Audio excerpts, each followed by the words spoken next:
तिब्बती जो लामा लोग होते हैं, तिब्बत, हिंदू, बौद्ध और चीनों,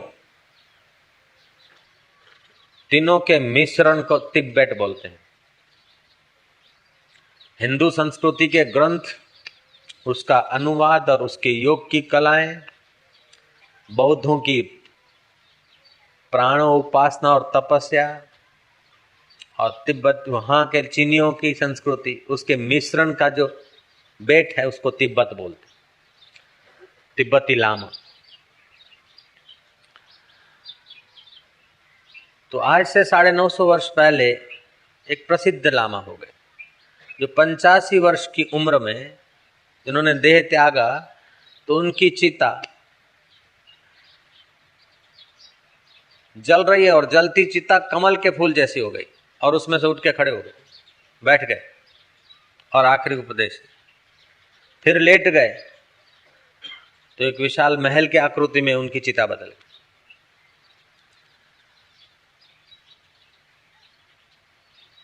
वो पहले बहुत साधारण व्यक्ति था, उसका पिता जुआ करता था, जुगार में खूब हार गया, चीन छोड़कर भारत की तरफ आया और वहां धंधा रोजी करके कुछ पैसे कमाए। उस समय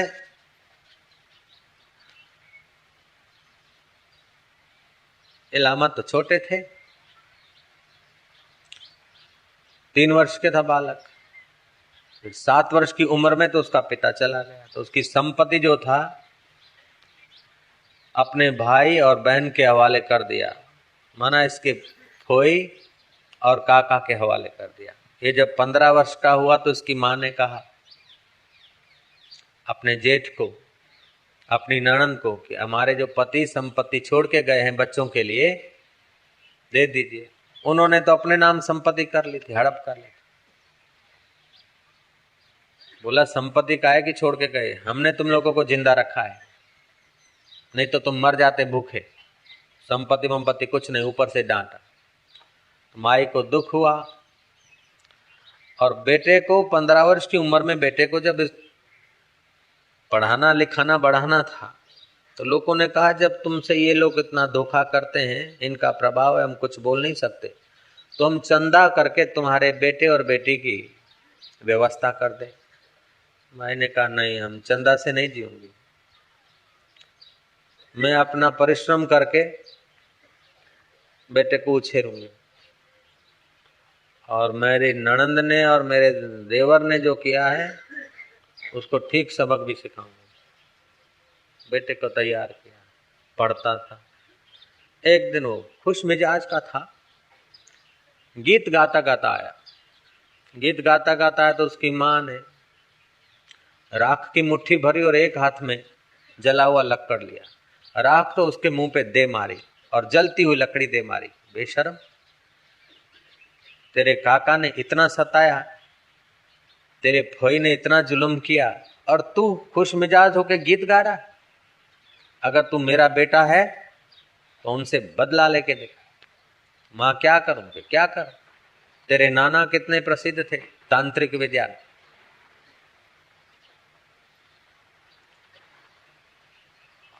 जाने माने वो थे, जाओ वो सीख के आओ। बेटा सीखने गया तो ऐसी विद्या सीख के आया कि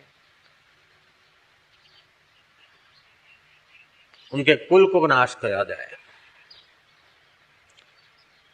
एकाग्रता एक सामर्थ्य है, उससे गोरखनाथ की नाई तुम अधर्म में लगे हुए लोगों को धर्म में भी लगा सकते हो, अधार्मिक को धर्म में लगा सकते हो, अनीतिवानों को नीति में लगा सकते हो, प्रेमहीन को प्रेम के रास्ते, शुद्ध परमात्मा के रास्ते लगा सकते हो, अज्ञानियों को ज्ञानी के रास्ते लगा सकते हो, अथवा तो वैर लेने के लिए तांत्रिक विद्या एकाग्रता को खर्च करके किसी का विनाश भी कर सकते हो।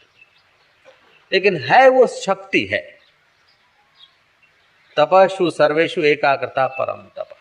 जैसे इलेक्ट्रिसिटी, लाइट को आप विनाश के साधनों में भी यूज कर सकते हैं और सुख के साधनों में भी यूज कर सकते हैं। इलेक्ट्रिक के द्वारा आप दूसरों की सेवा भी कर सकते हैं और इलेक्ट्रिक के द्वारा दूसरे जीवों की हिंसा भी करने के लिए स्लाटर हाउस भी बना सकते हैं। ऐसे परब्रह्म परमात्मा की सत्ता स्फूर्ति शक्ति, उसी में से आपका मन स्फुरित होता है। तो उस मन को बाद में वो तो रामा बड़े मशहूर हो गए, बाद में तो उन्होंने खूब दिशाएं बदली और उच्च साधना के तरफ गए। लेकिन ये सारी शक्तियां आती है उसी भंडार से।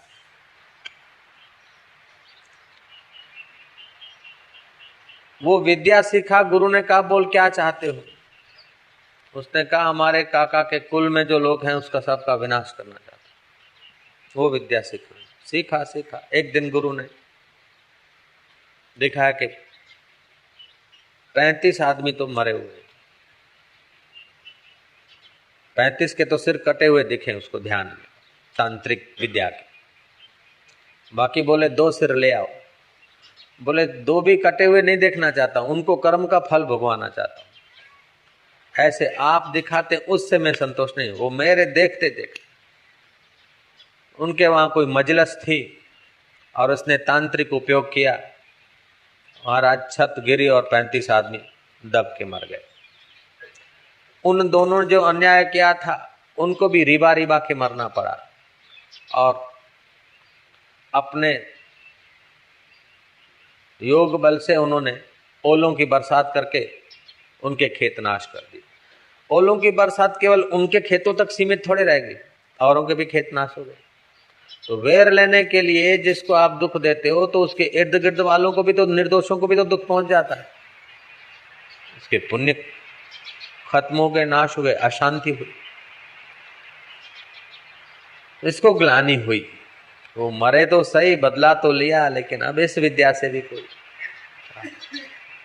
फिर वो सच्चे गुरु की खोज में गया और खोजते खोजते वो अपने उस गुरु के पास पहुंचा जो गुरु भारतीय योग दर्शन से और भारतीय फिलॉसफी से प्रभावित थे। तिब्बत, तीनों का बेट तिबेट, बौद्ध, चीन और भारतीय अमृत। तो महाराज उस गुरु की उसने प्रशंसा सुनी थी। उनका नाम था मिलेरेप्पा। 950 वर्ष पहले हो गए वो लड़का मिलेरेप्पा। तो वो गुरु की खोज में वहां गया और गुरु हल चलाता हुआ मिला। मिलेरेप्पा ने कहा मुझे उस गुरु की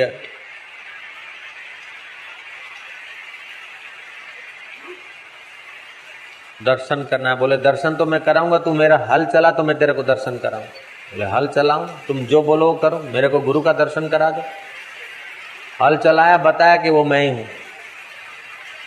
चरणों पे गिर पड़ा कि मुझे दूसरों से वैर लेने की विद्या मां ने सीखने को प्रेरणा की, सीखी। 35 आदमी मार डाले और 2 आदमियों को रिबाते जीवन खत्म कर दिया, लेकिन उससे मुझे शांति नहीं मिली। उसे और जीवन में अशांति और अंधकार छा गया। शक्कर खिला शक्कर मिले, टक्कर खिला टक्कर मिले, नेकी का बदला नेक है, बदों को बदी देख ले। ये दुनिया नहीं, ये सागर की मझधार है। औरों का बेड़ा पार कर तो तेरा बेड़ा पार है। बेटा तू ये औरों के बेड़ा पार करने की विद्या नहीं सीखा। बोले मैं आपके शरण हूं, मुझे आप ग्रहण करो, शिष्य बनाओ, मेरे को आप योग की रहस्यमय दीक्षा देखेंगे। रहा 2, 4, 6 महीना गुरु की, गुरु पत्नी की, गुरु पुत्र की, गुरु पुत्री की बड़े आदर से सेवा किया। साल भर हुआ। मिलेरप्पा ने कहा अब तो आप मुझे उपदेश दीजिए। बोले हैं बड़ा आया, ये कोई बाजार की चीज है? 37 हत्या करके आया और बस अधिकारी बन जाएगा योग का? मेहनत कर मेहनत, सेवा कर सेवा। साल भर और खींचा।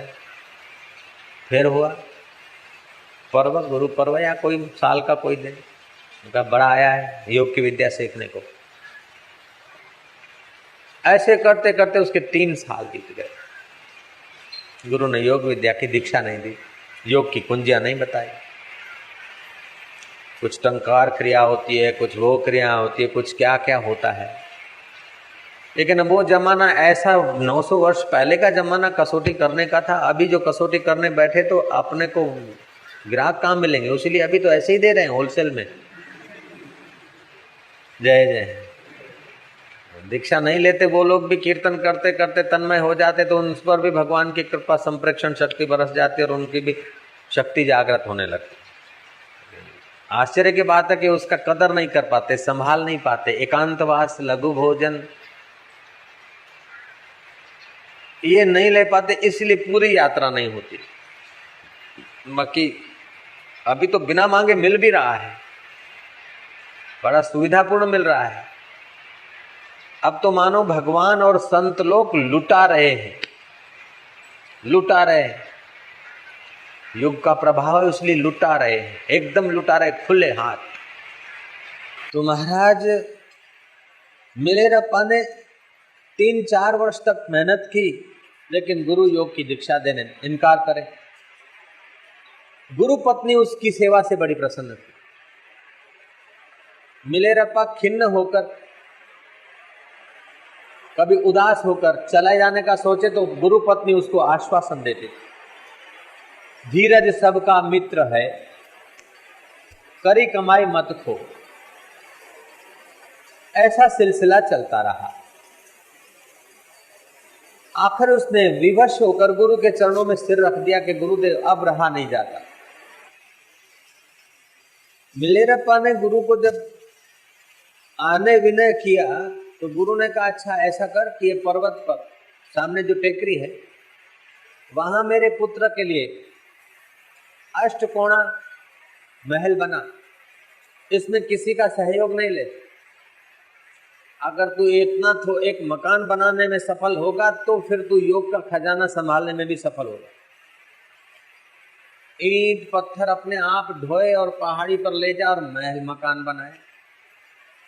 इसमें दूसरे शिष्यों ने 3-4 शिष्यों ने एक शिला उठाई और जो काम की थी वो कोने में लगवाई, न्यूम में। एक मंजिला हो गया। गुरु ने कहा ठीक नहीं है, इसमें दूसरे का सहयोग तूने लिया, तोड़ दे, हमको नहीं चाहिए ऐसा।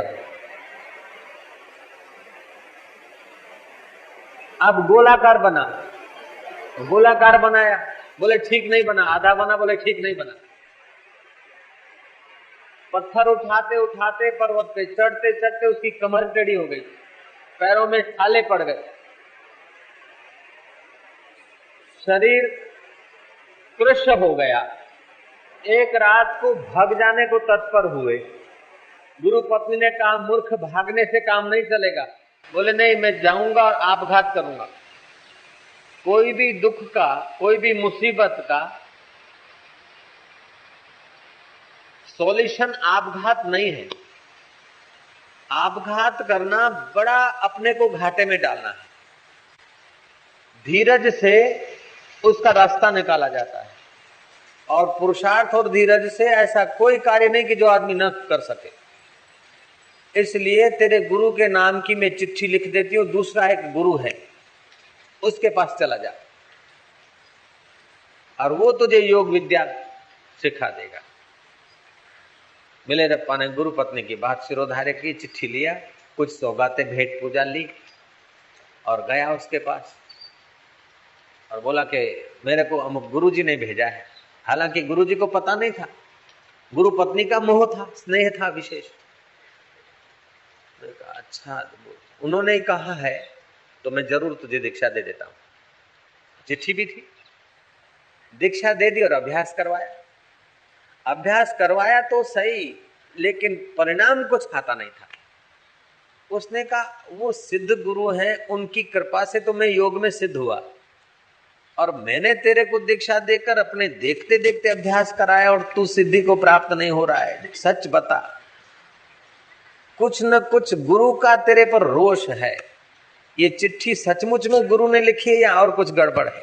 ये भेंट तू अपनी लाया है या कोई गड़बड़ की चीज है? सच बता।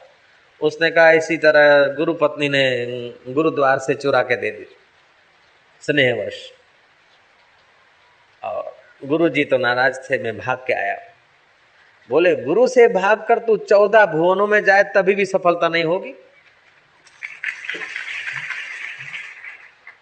शिव जी नाराज हो जाए तो गुरु की शरण है, लेकिन गुरु जी नाराज हो जाए शिव भी शरण नहीं देते। गुरु गीता में भी तो लिखा है,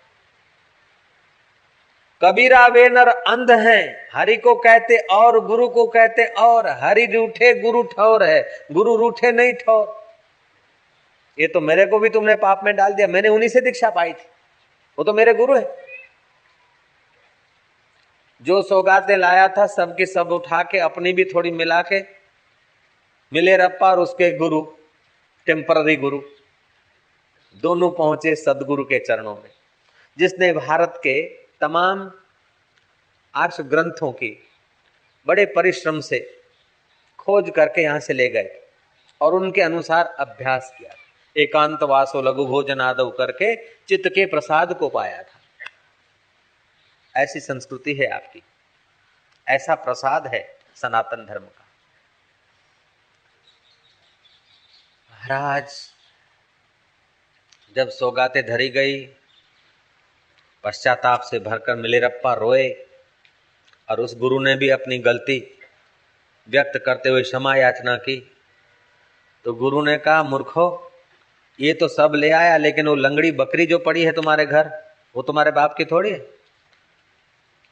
तू तन मन धन अर्पण करता और बकरी किसके लिए रखता है? फिर रणछोड़दास जी महाराज हो गए, वो कहते तन मन धन गुरु को अर्पण। ऐसा कहने वाले तो बहुत लोग होते हैं और आंशिक कुछ कुछ अर्पण करने वाले तो होते हैं, लेकिन जो सचमुच तन मन धन ईमानदारी से अर्पण कर देता है तो तत्वज्ञान होने में उसको देर भी तो नहीं होती।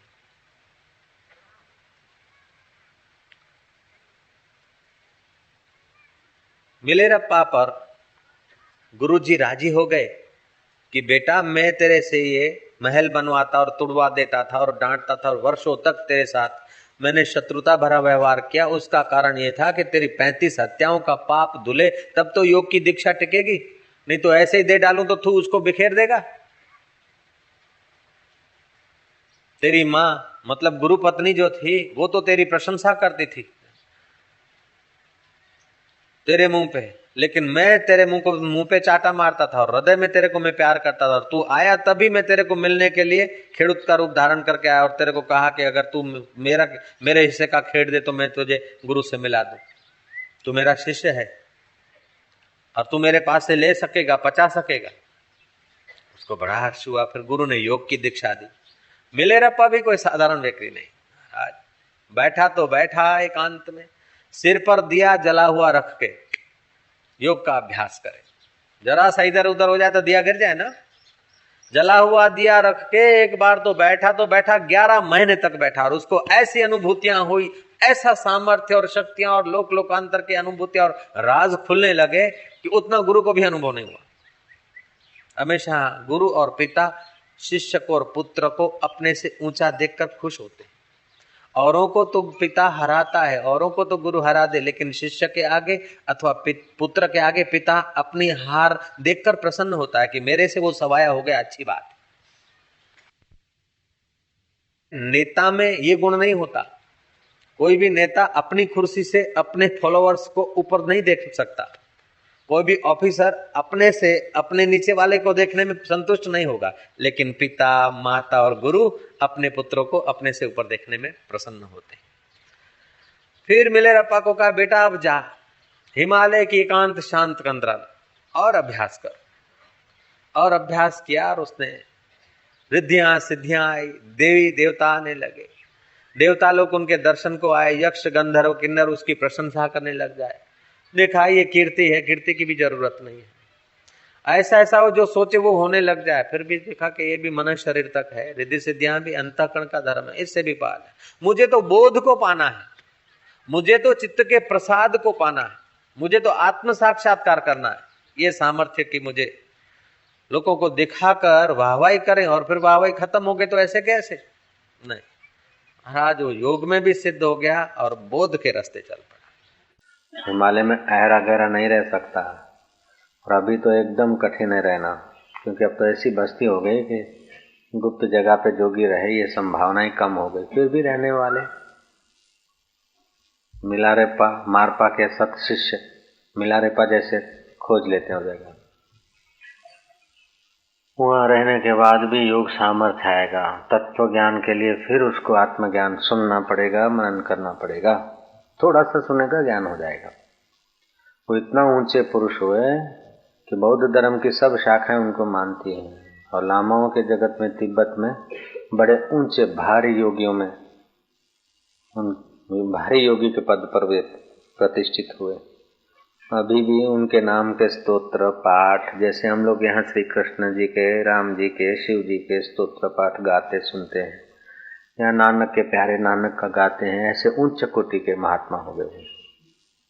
कहाँ एक साधारण आदमी, कहाँ उसने दृढ़ता से गुरु की सेवा किया, गुरु के मारने पर भी भगा नहीं, पीटने पर भी भगा नहीं, कसौटियाँ करने पर भी भगा नहीं। तो 850 वर्ष हो गए फिर भी अपन लोग उसको याद करते। और कहाँ हो गया वो? तिब्बत में है ना, साधना की बलिहारी, तितिक्षा की बलिहारी, सहन शक्ति की बलिहारी। उसको जो आनंद आया होगा, सामर्थ्य आया होगा, मुक्ति मिली होगी, वो तो नफे में। लेकिन उसकी देखो 850 वर्ष बीत गए और कथा हो रही, चर्चा हो रही उसकी मिलारेपा की। हालांकि वो भारतवासी नहीं था, किसी दशनामी संप्रदाय के संतों में से भी नहीं था, लेकिन दृढ़ गुरु भक्ति थी और जो निश्चय किया उस पर अडिग था। आजकल कहता है घड़ी में ये निश्चय, घड़ी में वो निश्चय, घड़ी में इधर, घड़ी में उधर। सुख सुविधा लेने के लिए जहाँ गुरु के द्वार पर आए थके मांदे आए, 10-5 दिन रहे, जरा ठीक हुए, भरे भराए कि बापू जरा घरे जाइए, जाओ भाई। वो ठूस होकर फिर आए, महीना 2 महीना रहे कि अरे मेरे को घर में काम है, जरा इधर जाके आऊँ। फिर ठूस होकर आए, मानो लॉजिंग बोर्डिंग हम तैयार रखे और ठीक ठाक होके जावे, फिर ठूस होकर आए। ऐसे चेले मिलते आजकल। मैं सब कुछ दे डालूं ऐसा चेला अभी तक मुझे नहीं दिखता है। तो जितना समर्पित शिष्य है उसको उतना ऊंचा दर्जा, जिसमें जितनी सहन शक्ति है, जितना चीवट से काम करता है, जितना तत्परता से करता है, जितना बोल झील लेता है, उतना उसकी उन्नति होती है। मिलारेप्पा जैसा कोई सत्शिष्य मिल जाए तो मैं इंतजार कर रहा हूँ।